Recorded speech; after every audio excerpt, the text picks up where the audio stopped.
In the final lecture for this section, we're going to be focusing on the social construction of reality and the work of Peter Berger in particular, and what he contributes to the sociology of religion. And as I have mentioned throughout the course, this is a vexed topic within sociology, in my experience, and even within his own life. And so this starts on page 211, under the heading The Social Construction of Reality. And so Mann writes, their short book, The Social Construction of Reality, presents its basic thesis in its title: human beings construct a shared social reality. This reality includes everything from ordinary language to large-scale institutions. So we're going to be looking in some detail at this book and what this has to tell us.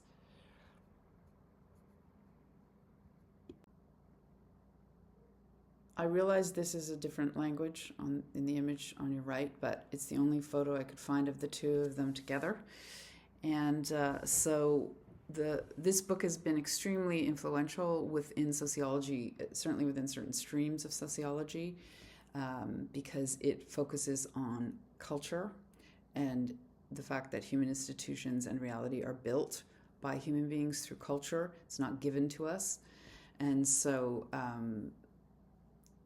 they are definitely building, they say this explicitly in the book, on Durkheim. So certainly when we're talking about religion, we're almost always coming back to Durkheim.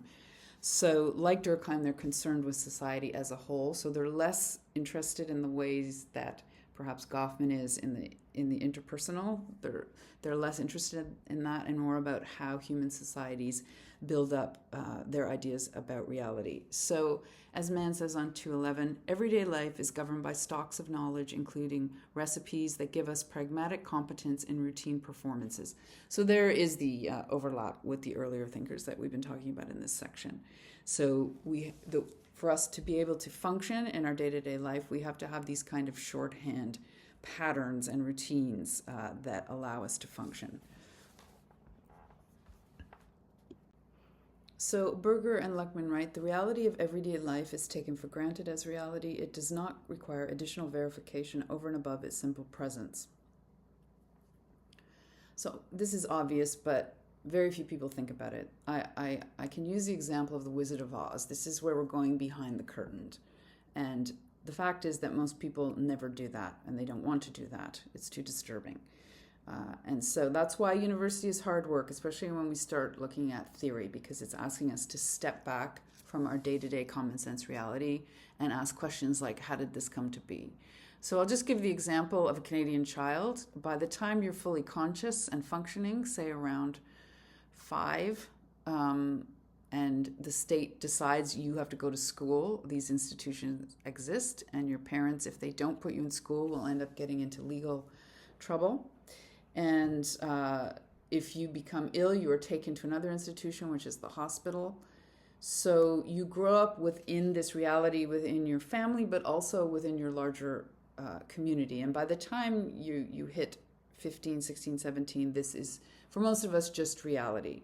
And that's why I gave the example of, I suspect many of you have been abroad. So if you go into a very different culture, that's when you get struck by the fact that, oh, this isn't the case. Not everybody has these same institutions. They don't necessarily look the same as the ones I'm used to, but for the vast majority of people, they just live within this as this is reality. And I also think this is connected again to what I was talking about in the earlier lecture of why we see perhaps American society in particular being more chaotic, because I think its grasp on this is not as strong. So if we compare it to, I'll just compare it to European people I know. If they know exactly where their grandparents came from, they know all about their genealogy, they've lived within a homogenous culture their whole lives. It's a very different psychological experience to what a lot of people live in a North American context, where perhaps they're first-generation immigrants, perhaps their parents' reality doesn't match, or early reality doesn't match with the one they're in now. So it's psychologically it is more complex in a North American setting, in a place like Canada, where also it's multicultural. And I've always said I don't. There's very few Canadians who can be as sure about reality as any, for instance, European can be. In my experience, I'm always amazed when I meet Europeans at how sure they are about this is how one eats, this is how one sleeps. It's just all been that way for forever. I'm not saying there weren't changes in Europe, but I think it's by orders of magnitude greater in the North American case. So it is simply there as self-evident and compelling facticity. While I am capable of engaging in doubt about its reality, I'm obliged, ignore that bit, I am obliged to suspend such doubt as I routinely exist in everyday life. So there can be glitches in the matrix, as they say. The idea that something may, I was talking in the earlier section, someone may act out of pattern and that may set me off on my back foot. But generally, if things are fairly stable and settled politically, things will flow. And I can do things like take all of this for granted. So I'll just give an example. Every summer, we can complain about how long it takes, but the roads are paved and construction workers show up, and that happens. We don't really give a thought to it other than if it's inconveniencing us on our way to work or school. But some engineer somewhere at City Hall had to work with City Council. They had to decide all of that. They had to be trained as an engineer, and then the construction workers had to be trained as construction workers. And so this is a very actual complex process, particularly in contemporary life. But if things are running smoothly, we don't really give it a second thought. So this day-to-day seeming sameness of this apparatus often can blind us to the fact that this is constructed by human beings. And so, as they write on page 116, because they are historical products of human activity, all socially constructed universes change. We know this, of course, from reading history. Greek society, ancient Greek society no longer exists anymore. We see from the ruins it looked very different. We look at ancient Egypt and so on. But we rarely connect it really to our own society. We take it as a given that it's just going to continue on. However, they all change either quickly or slowly. And the change is brought about by the concrete actions of human beings. So we talked about the example in the section on historical materialism, that idea of wanting a sudden change, a rupture, a revolution. That's very much coming out of kind of Marxist thought, and it's the complete opposite of this kind of traditional way of looking at things where there should be some kind of just seamless evolution based on tradition. If one gets absorbed in the intricacies by which any specific universe is maintained, one may forget this fundamental sociological fact. So this is indeed how most people live their lives, and they have to, because if we were questioning every single thing all the time, we'd be paralyzed. And you could also look at it that if somebody is really, really deeply questioning reality, this can be mentally very destabilizing. And so for the majority of people, it's just probably better that they can just work with what they're given, as long as it's not something destructive. So the idea that if it's serving well, if it's stable, that's all most people are looking for. They're not going to be questioning where did this come from and why did somebody invent engineering and things like that. So reality is socially defined, but the definitions are always embodied, that is, in concrete individuals, and groups of individuals serve as definers of reality.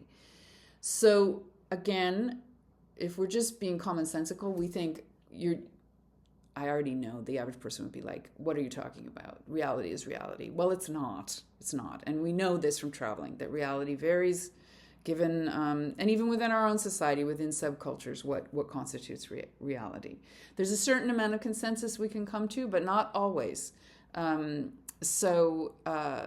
As he said, these definitions are embodied in individuals and groups. And so this is where religion and culture come in. So the basic building blocks of cultures up until the Industrial Revolution would have been tradition and religion, and legal tradition and so on. So the societies would have been built out from these. It's only really with the Industrial Revolution that, and now the technological revolution, that we're seeing that this isn't the only way of building reality. And I think it has caused a lot of, it has destabilized our culture to a huge degree. So I want to start looking at the role of religion. Okay, so here we come to it, what I've been alluding to at numerous points throughout this course of the relationship between sociology and religion. Now, there's no one relationship, but overall, this has been the attitude in my experience, and it reflects, in many cases, the attitude of a significant number of people in our society that I come across anyway. So, which is referred to as the theory of secularization, and so secular versus religious. And so Berger was one of the key thinkers who argued that religions were in a state of terminal decline in industrialized societies. So he, along with many others, certainly the Marxists would agree with this, that religion is something gets thrown out because we now have science, we have rational thought, we have technology. Why would we need these old superstitions? And I talked about this way back at the beginning of the course, that this is how the Enlightenment looked back on society prior to itself. It saw itself as moving into the light, and everything before it was the Dark Ages full of superstition and mud. And so this ends up not being the case, but regardless, it's important we understand that this is the paradigm people are working within. And so again and again, I've met people, both in the academy and outside, that just assume religion is disappearing.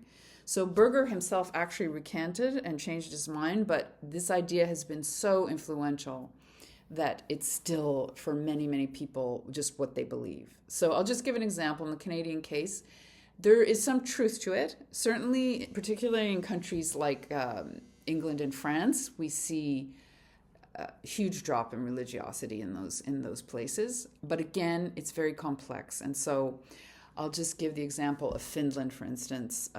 Finland is a largely atheist country, and yet the state still supports the churches.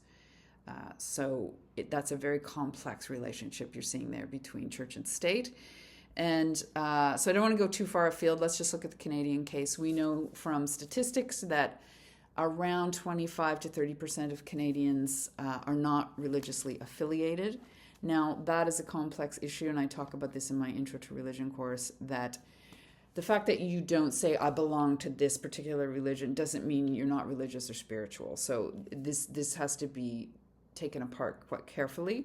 So the number of actual atheists, we don't really know. But let's just work with that, even if we're just working with that. So 25 to 30% of people are not affiliated with a particular religious group as per the census. And this varies from country to country, but certainly we've seen this number growing.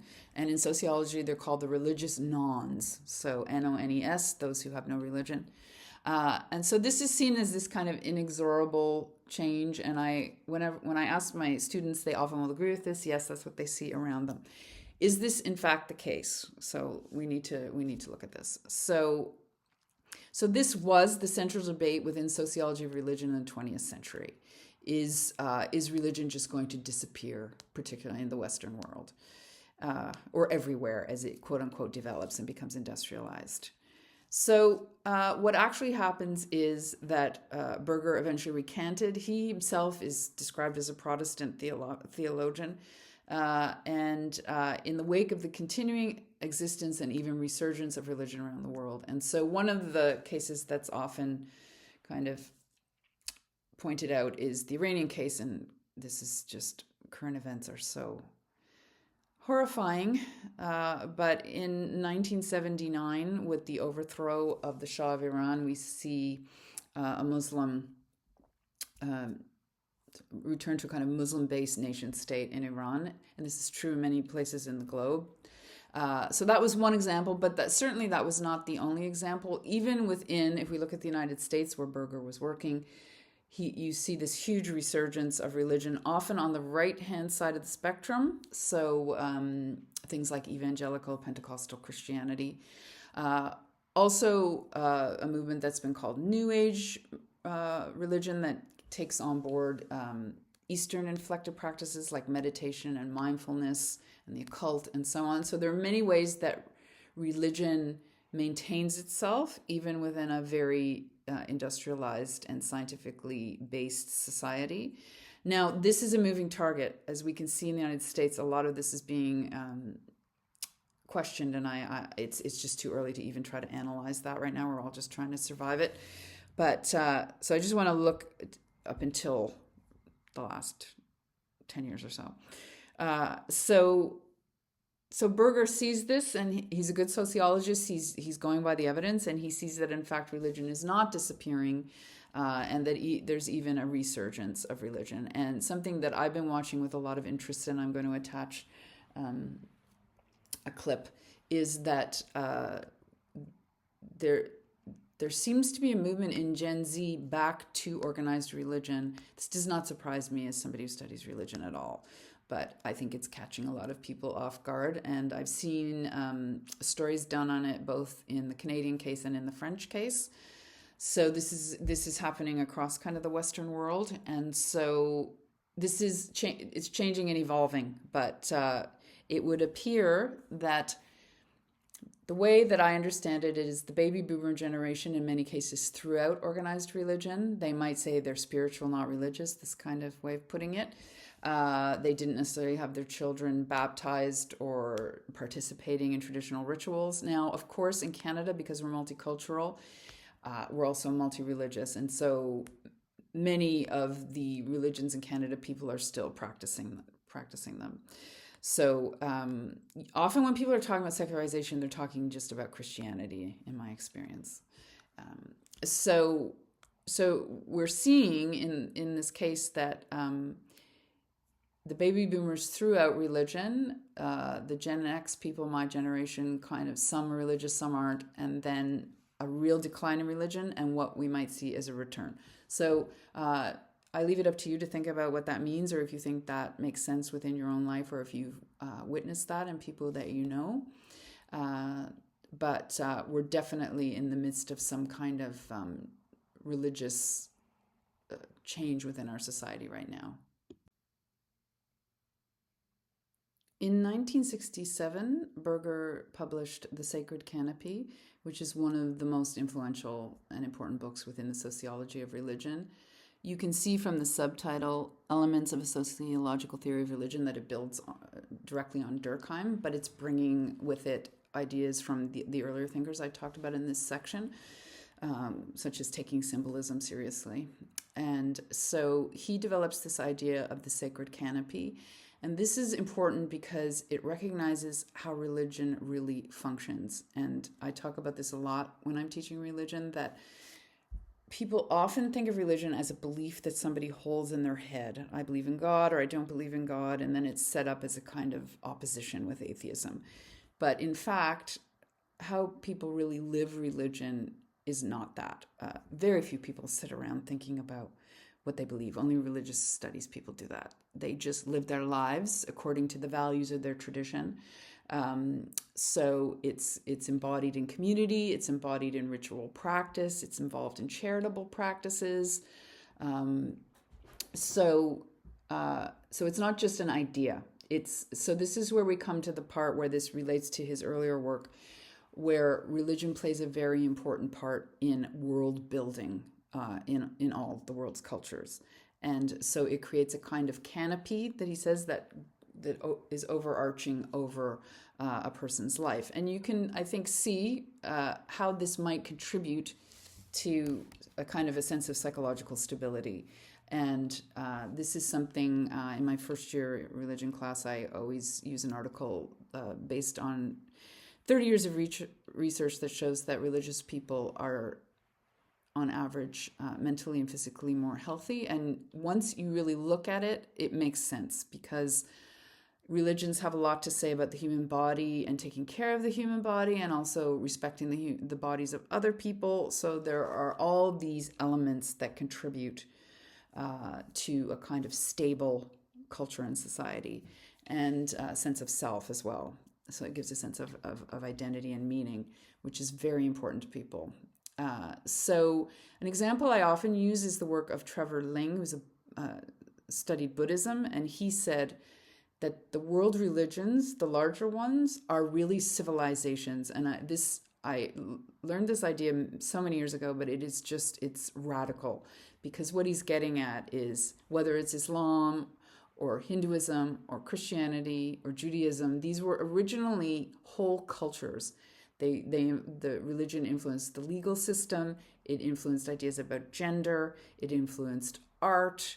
It influenced whole senses of meaning and definition of self. And so Berger is one of the few that really engages with how people actually live religion and the role that religion has played historically in creating and maintaining culture and a sense of shared reality.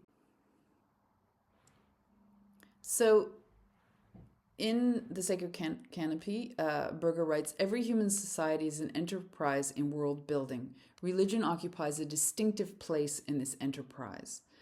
The socially constructed order is above all an ordering of experience. So this is very important. So he's building on the ideas from the social construction of reality, and he's saying religion has played a central role in this process of world building. And in my Intro to Religion course, I do a whole section on creation myths, for instance. And we can see, for instance, in ancient Greek creation myths that there's this horror. This is also in Hindu creation myths of chaos, that the creation story is all about creating order out of chaos. And this is what every human society is doing. Human beings cannot function in chaos, and human societies can't function. So religion at its heart is a world-building, ordering process. And so that ordering principle comes through in things, as I said, like creation stories.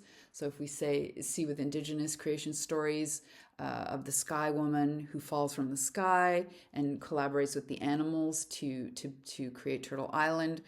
So it's also the idea about divinity being part of that world creation. It isn't just a material thing. And so so it says that this is, above all, an ordering of experience. A meaningful order or nomos is imposed upon discrete experience. So this is the idea, and you can see Durkheim's influence here. We talked about anomy, so same root here, of order. So the idea that religion has always played this very important role in creating order and meaning and stability.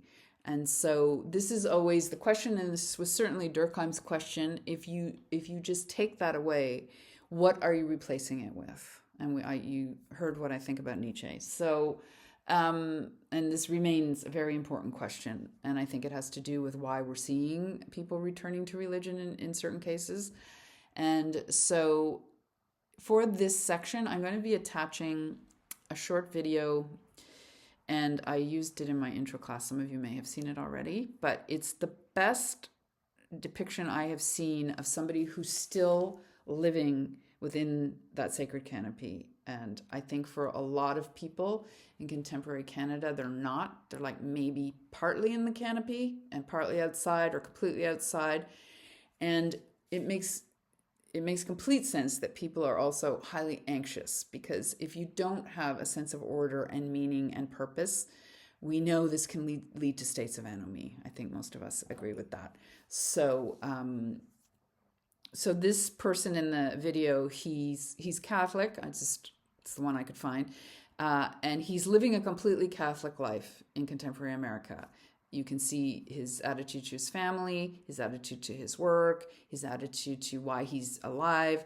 All of it is connected. His attitude to his community. It's all coming out of his religion. And so what I'm getting at with this is how the majority of people for the majority of human history lived. Regardless of the religious tradition, it would have been that kind of overarching canopy that gave them a sense of stability, meaning, and purpose. And so I'm going to ask you to think about this and what it means to lose that. And this is something many people have been thinking about, and I talk about this in my religion courses, that there's a number of contemporary atheists that are saying, I'm not religious, but can we look to religion for the good parts of religion, which is the things that historically it has given to human culture. So I do think we're in a moment where it's not quite as polarized, and if early research is accurate, it's showing that your generation is starting to change in their attitudes towards religion. Again, I'll be interested to hear on the discussion boards if you think that's true or not.